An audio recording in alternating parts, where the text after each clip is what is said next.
सबसे बड़ी प्रॉब्लम की बात यह है कि हमारे पास बिल्कुल स्टाफ स्ट्रेंथ बहुत कम है, ठीक है, जिस वजह से हम नहीं कर पा रहे और हमारी मूवमेंट बिल्कुल ये रहती है। आपको पता है कि पूरे हंदवाड़ा डिवीजन में मुझे एक ऑफिसर अवेलेबल है।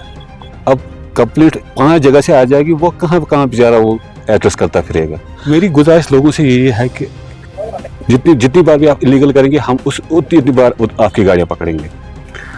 हमारी कोशिश यही रहती है कि ज़ीरो टॉलरेंस हमारा ये है। इनफैक्ट इसमें ये हमारी डीसी मैडम की इंस्ट्रक्शंस यही है कि इलीगल कहीं भी नहीं होना चाहिए। हम तो रेगुलर ड्राइव करते रहते हैं। अब ये है कि मतलब 2 गाड़ियाँ 3 गाड़ियाँ पकड़ते हैं, 8 ट्रैक्टर्स।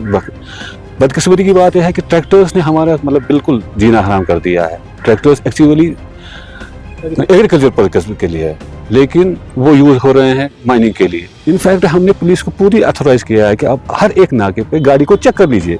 अगर उसके पास वैलिड चालान है, ठीक है, उसको चेक कर लीजिए, ठीक है। अगर उसके पास चालान नहीं है, उसको लगता है कि इलीगल है, उसको वहाँ पर रोक लीजिए, हमें कांटेक्ट कर दीजिए, हमारे बंदे वहाँ आ जाएंगे। उस वजह से इलीगल रुक जाएगा। मैं लोगों को ये कह रहा हूँ कि अगर कोई इसमें इलीगल हो जाएगा, तीसरी बार फंस गया तो उसकी गाड़ी कन्फिस्केट हो जाएगी, उसकी गाड़ी अब वापस मिलने वाली नहीं है। क्या फायदा है उसको यार इसमें करने का। जितनी वो सस्टेन करे उतने उनके लिए भी अच्छा है, हमारे लिए भी अच्छा है। इसमें उनकी परेशानी भी है, हमारी परेशानी भी है। हम हमेशा मायने के नेगेटिव चीज़ उछाली हैं, उसकी पॉजिटिव हमने कभी नहीं उछाली है। एक लीजी जो हमारे पास एक ब्लॉक होल्डर जो होता है, उसको कुछ रिस्पॉन्सिबिलिटी होती हैं। उनमें से एक होती है corporate social responsibility. Corporate social responsibility देखिए, माइनिंग जब होती है उसमें एनवायरनमेंट थोड़ा सा इम्पैक्ट हो जाता है, और जो उसकी सराउंडिंग होती है वो भी थोड़ी ज़्यादा गर्दा होता है, गुबार होता है, बहुत सारी गाड़ियाँ चलती हैं, नॉइज़ पोल्यूशन हो जाता है। इन चीज़ों को कंपनसेट करने के लिए एक लीजी को कॉर्पोरेट रिस्पॉन्सिबिलिटी के अंदर कुछ काम करने होते हैं। उसमें कुछ मतलब एनवायरनमेंट को प्रोटेक्ट करने के हम प्लांटेशन करना है। इसमें एक माइनिंग प्लान में एक होता है कि अगर आपकी वजह से एक पेड़ कट जाए तो आपको 10 पेड़ लगाने पड़ेंगे। अच्छा, उसके बाद ये होता है कि एक मेडिकल ड्राइव होती है। अगर इस मतलब आप रिमोट देखिए, एक्चुअली माइनिंग ज़्यादातर रिमोट एरियाज में होती है, जहाँ पर असेसमेंट नहीं होती है, वहाँ पर ये नहीं होती।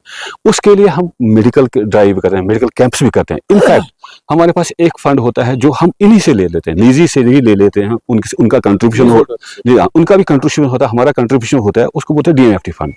वो हम सिर्फ इसी के लिए कर रहे हैं, जो भी माइनिंग इफेक्टेड एरियाज हैं। 70% for the development person and 30% उसमें जो है वो एनवायरमेंटल के लिए हम पर्टिकुलर लिखते हैं। इसमें खाली मेडिकल कैंप नहीं आता। अगर कोई स्कूल है, उसमें उसको कोई इंफ्रास्ट्रक्चर की जरूरत है, अपग्रेडेशन करने की जरूरत है, हम उसमें भी अब उसको कंट्रीब्यूशन कर सकते हैं। डायरेक्ट और इनडायरेक्ट बहुत सारे लोग इन्वॉल्व होते हैं। पहले माइनिंग लीज वाले होते हैं, ज्वेलरी माइनिंग के डिपार्टमेंट के, उसके एम्प्लॉयज होते हैं। उसके बाद होते हैं फिर वो मजदूर होते हैं जो एक्सट्रैक्ट करते हैं। फिर वो एक तबका होता है जिनको सीव करते हैं, जिनको मटेरियल सेग्रीगेट करते हैं, वो एक तबका है। उसके बाद गाड़ी वाले आते हैं, लोडिंग वाले आते हैं। दैट में एक चेन सी बन जाती है। देखिए, इस बारे में मैं 2 चीजें बात बताऊंगा। वही मैं कह रहा हूँ कि माइनिंग डिपार्टमेंट एक मिसनोमा का शिकार हो चुका है। एक्चुअली देखिए, माइनिंग ज्यादा नाला में से होती है। अगर हम बेसिक देखेंगे, nala belongs to irrigation flood control, वही होली एंड सोली उसके रिस्पॉन्स और वही उसके मालिक हैं, ठीक है। हमारा उसमें खाली मिनरल है, सिंपल सी बात, मिनरल के कस्टोडियन।